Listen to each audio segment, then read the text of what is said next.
Okay,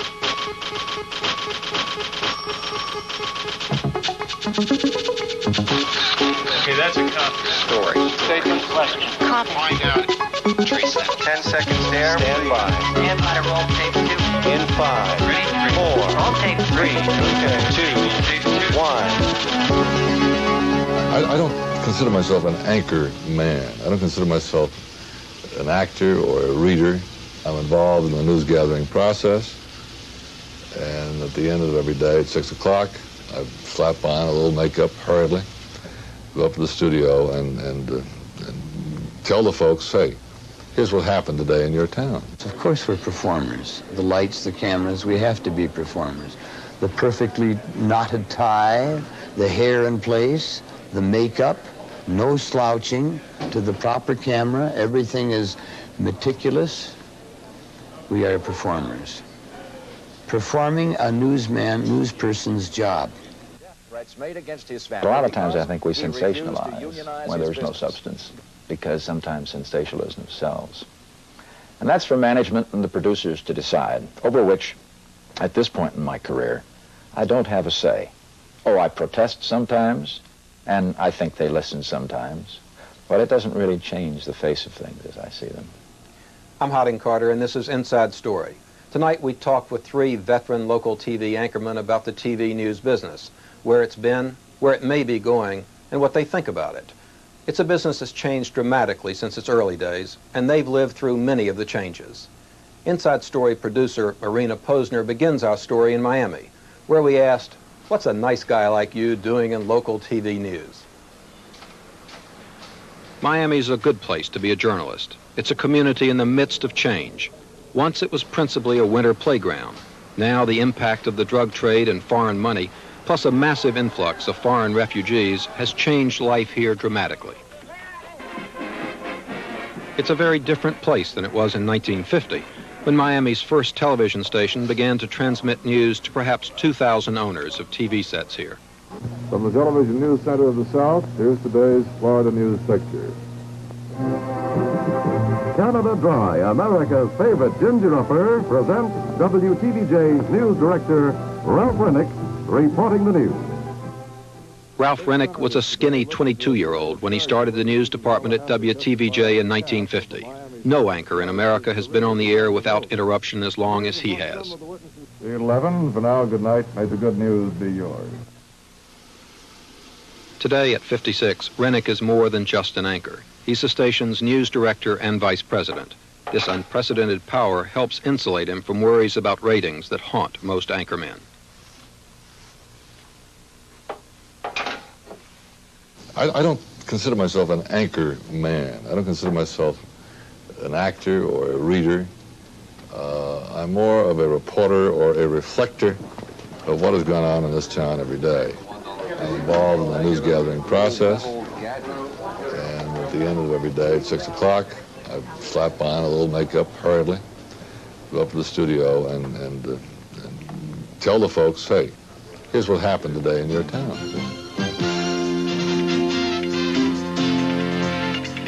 Ralph Rennick. TVJ's Channel 4 has competition from other stations in Miami now, all of them with serious news departments. But Rennick is the only anchorman who has the power to keep his newscast pretty much as he likes it. Good evening. Eastern Airlines has improved its financial position over last year at this time. Some critics have called the format stodgy. There's no young co-anchor, no happy talk, just a terse half hour of news, sports, weather, and a daily Rennick editorial. Back in the 70s, the station hired TV consultant Frank Magid to liven it up. Rennick called him a Trojan horse and threw out his findings, and the ratings of the 6 p.m. report have remained double that of his closest competition. Channel 4 is the best station you have here in Miami because it's the most known, reliable station, and you find the same person over and over. That helps. One of the most dangerous things that you can do is to go out on the street and ask an American citizen, what do you want to see or hear on your television newscast? They really can't tell you, or maybe they won't tell you. But the consultants attempt to tell the news department what those interest items are. And there's a big danger in this, because in our case, the consultants said steer clear of City Hall. Those are dull stories. The budget, figures, taxes, don't cover minority news. The majority is not interested in that. Your outlying areas and surrounding counties, forget that. So if you follow that advice, you really are sitting there and just being a surrogate news director. I think the secret of Ralph Rennick's success is integrity. I just think the man has a tremendous amount of integrity and personal value, and he does a very fine job, and that just carries a lot of weight. It's like Walter Cronkite. Who best knows a community? Who best knows what is news in that community? It should be the news director. Now, if the consultant wants to tell you how to build a better set, how to take better advantage of visuals, that's fine. But when you start tampering with the content of the newscast and say no story should be more than 1 minute and 10 seconds, or you shouldn't cover this or you should cover that, there's a big danger there, because the important news, the danger is the important news, things that people should know, maybe they think they don't want to know about it, but should know about it, will go unreported, and we do no longer have an informed public. And unless you have an informed public in this republic, we may find the thing really going down the tube. When 30,000 Boy Scouts in our area needed a place to camp, they turned to Ralph Rennick. Through promotion, through longevity, Rennick is everywhere in Miami. The key to his survival is that he's made himself into an institution. There are rumors he may run for public office. He's Mr. Miami, and not coincidentally, it serves WTVJ and Rennick well. I want to say hello, Ralph Rennick. How are you?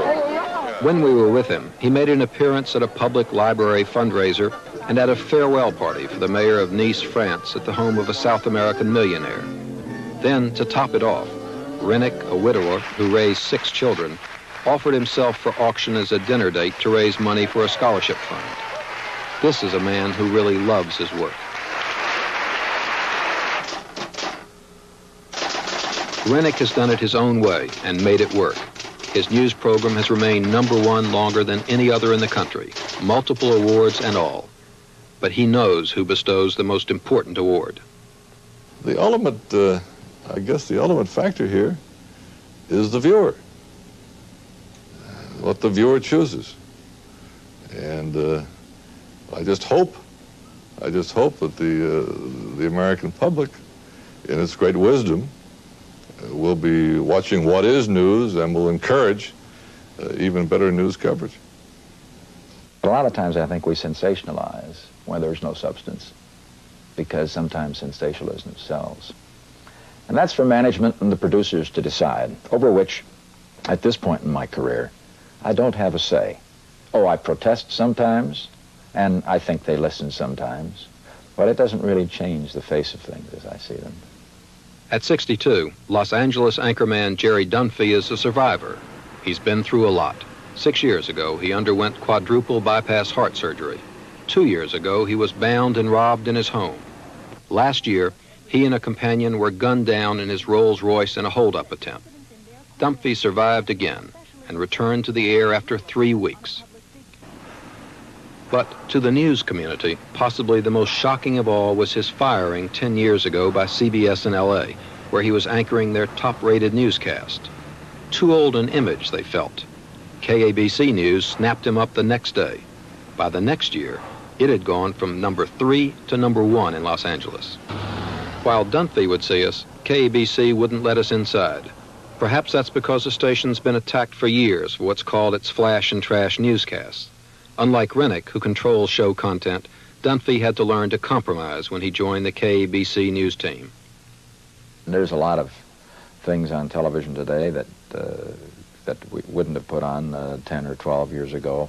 A lot of entertainment information, a lot of little stories that could easily go without telling, but they have a certain amount of appeal to them. Whether they're good news stories or not, that's something else.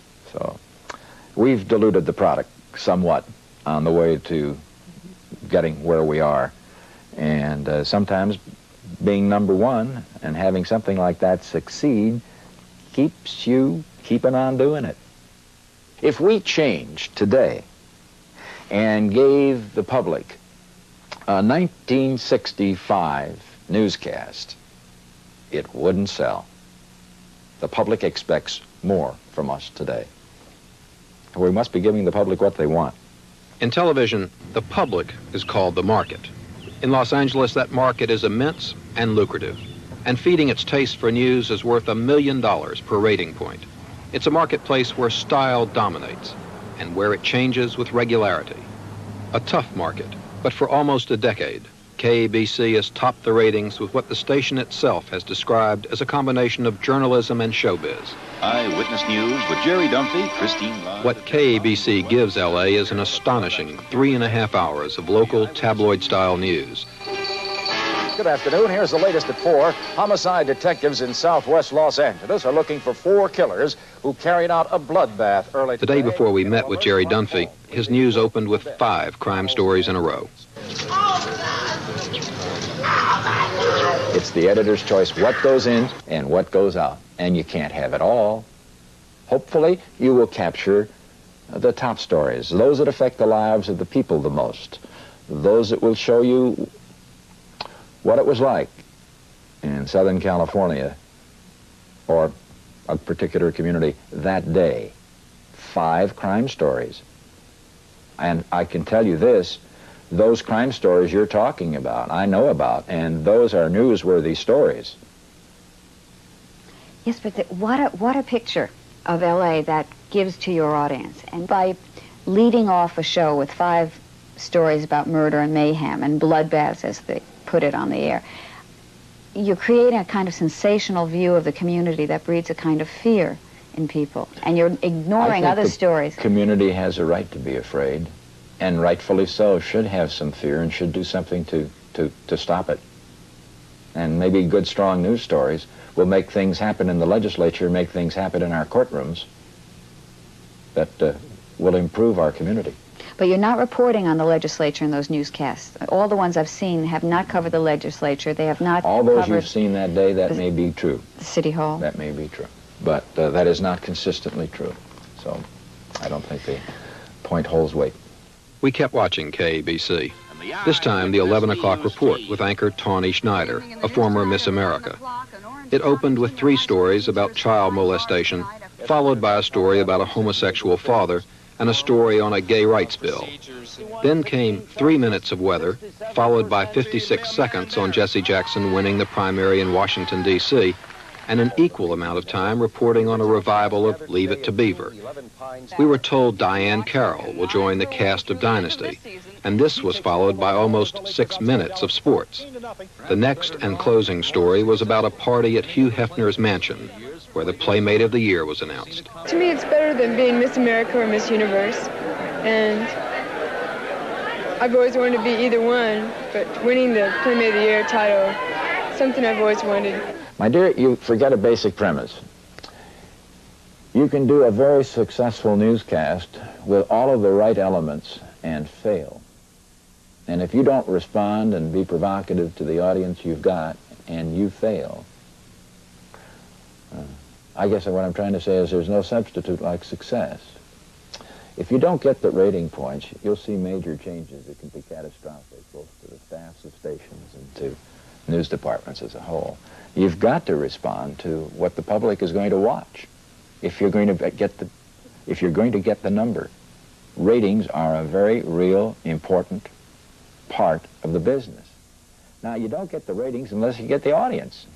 And if the audience is inclined to buy that kind of presentation, buy in quotes, turn us on or get turned on by it or whatever it is, you've got to be realistic enough to present it.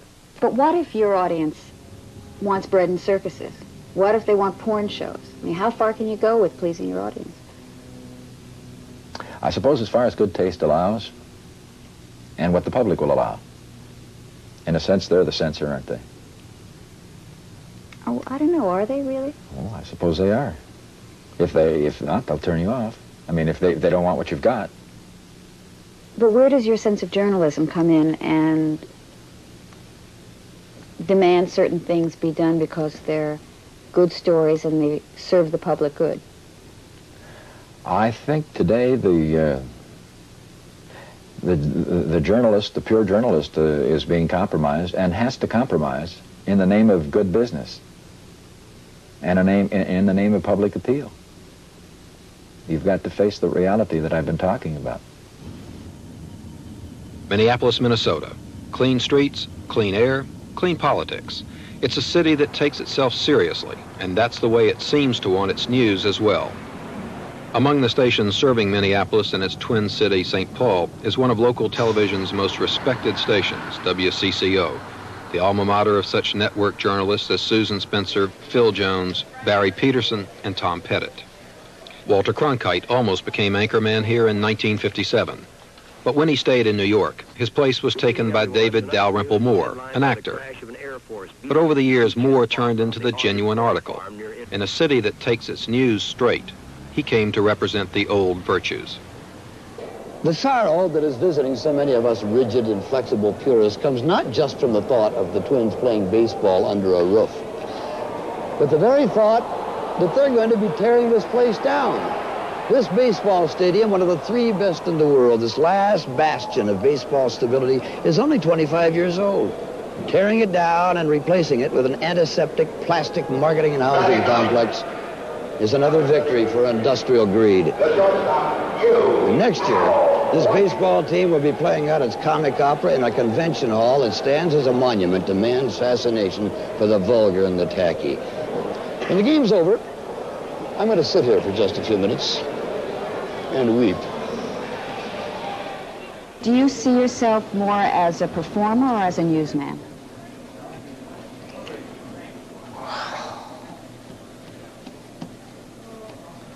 I guess probably as a performer. It's probably half and half. I wonder what kind of an answer you'd get. Well, I know what answer you'd get from Walter Cronkite. You'd get, the answer would be newsman. But he'll have to admit he's a performer because people do not naturally talk like this. Meanwhile, in Sofia, Bulgaria today, when you sit down here and appear before the camera and read the news, you take on the mantle of a performer, and I think he's candid enough to admit that. So of course we're performers. The lights, the cameras, we have to be performers. The perfectly knotted tie, the hair in place, the makeup, no slouching, to the proper camera, everything is meticulous. We are performers. Performing a newsperson's job. In the process of doing that, do you become a newsman? Have you become a newsman? I think probably I have by proxy. Just by time I have become one. I think I have the judgment, a good editorial judgment. I think that I am aware of when a story is sliced too closely to knock out vital information. I think I know what is the proper lead story for that particular newscast and which one is not. We have many arguments about that here. I am not a formally trained journalist, but I think I have become one by doing it. Ah, God damn it, this. Okay, everybody be calm. Everybody be calm! The news is on the air. Who talks first? But the news set demands a new kind of musical anchor chairs between stories. A chair. Hey, I'll take In the his A 27 chair. years on air, Moore has won DuPont and Peabody awards, but never has he had to cope with anything like this before. Oh, the world is... Was it Wordsworth? The world is too much with me? No, that wasn't Wordsworth. Maybe James T. Farrell. I don't understand technology. What the hell did she do with this? When you're putting little kids' toys together, you know, it comes in a box, unassembled. I could never find the dotted line A that goes to the solid line B when you put the leg into the base of whatever toy it is you're fixing. I don't see space and technical concepts. They don't come to me.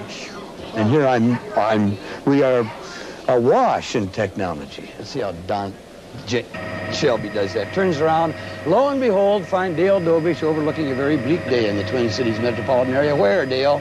Well, Dave, we're out on the south Like side. most ambitious news departments, WCCO has its helicopter. It has all the state-of-the-art electronic equipment for its new set and studios. The station spent $18 million for it, and also paid for the first Washington, D.C. bureau of a local TV station, beamed by satellite nightly into the newsroom. Take the mic. Take the mic. There's the mic. There's the mic. You got it? You can take your pad. Where are we going? You've met the Laurel and Hardy dance team, haven't you? But for Moore, it's all a bit too much. All he's trying to do is present the news and keep on winning awards with one of the country's best local documentary units, the Moore Report. I think what the public needs is information about their communities. Everyone knows, of course, you can't put a 56-page newspaper into a 22-minute newscast. I don't think we cover the city halls as well as we used to. People say, oh, I get all my news from television. I want to wring their necks, say, you don't get all your news from television. People who don't know who their legislators are, who don't know the names of their county commissioners, people who don't know where to go. The newspaper is able to provide all that kind of information. Yeah, I think it's symptomatic of a problem in the business that we're giving so much attention to facade, how we look, surface, the set, the lights. We can do it from Xanadu. For my feelings about it, as long as we don't shortchange the news content of the shows. I don't like sitting here, well, your audience can't see it, but I sit here in a desk and my co-anchor sits across the studio from me and I talk to her on a screen over here. I don't know. I don't know if that's important. I don't know if that's the important kind of thing to do. Is it important? I asked one of America's best-known television newsmen, CBS correspondent Charles Kuralt. When I left my hometown newspaper and came to work in broadcasting, I remember being awfully confused by the lights and the cameras and all that, and yearning for the day when I could carry just a notebook and a pencil. See, I've never lost the habit. Everywhere I go, I still carry the old notebook, expecting someday maybe to take some notes. Eric Severide never got used to all this, the lights and cameras. He said it was like being nibbled to death by ducks. And one day when he was feeling particularly grumpy about the apparatus of television, I heard him murmur, "One good word is worth 1,000 pictures." I mean, I think we could settle for an old oak desk with a chair for a sensible human being to sit in and give the news. I've always thought that the viewers are underrated a little bit. People are smarter than many a set designer or news consultant or station manager thinks. And they know that razzle-dazzle is razzle-dazzle.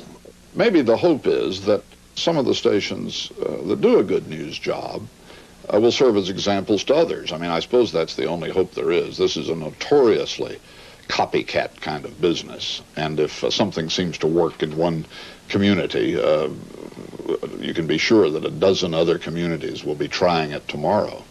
And maybe they'll try journalism for a change. And what about the kids? What do they see as their models? You spoke of your models when you came into the business. What is it they're being taught when they look at the local news should be their models?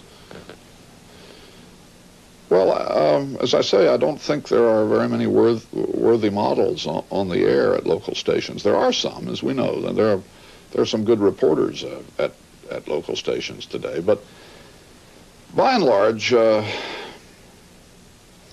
kid growing up thinking about journalism in an American community today will find his models, his good ones,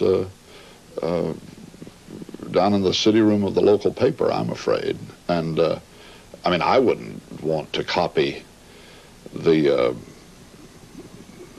the journalistic style of most of the television stations in the country today if I were starting out. In local television news, it's hard to survive long enough even to become a role model. And when you do, as a local anchorman we talked to made clear, the pressures to get on board the glitz and glitter machine keep on building. Ralph Rennick, Jerry Dunphy, and Dave Moore, survivors in a business which increasingly rewards style and youth, too often at the expense of basic news content. They've endured, sometimes with their independence and news values intact, sometimes not. We began this program by asking, what's a nice guy like you doing on local TV news? We conclude with another question.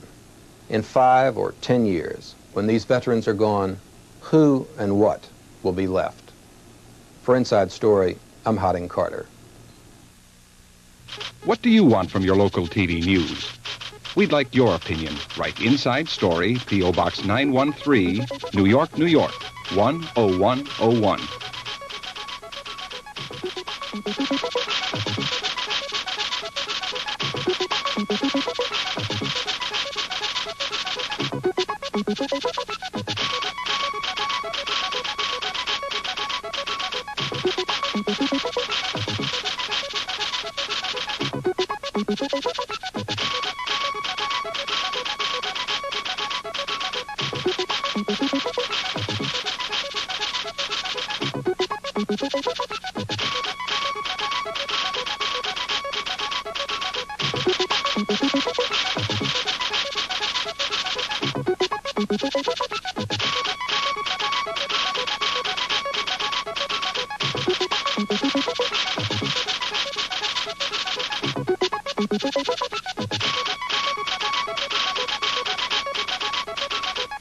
Inside Story is a production of the Press and the Public Project.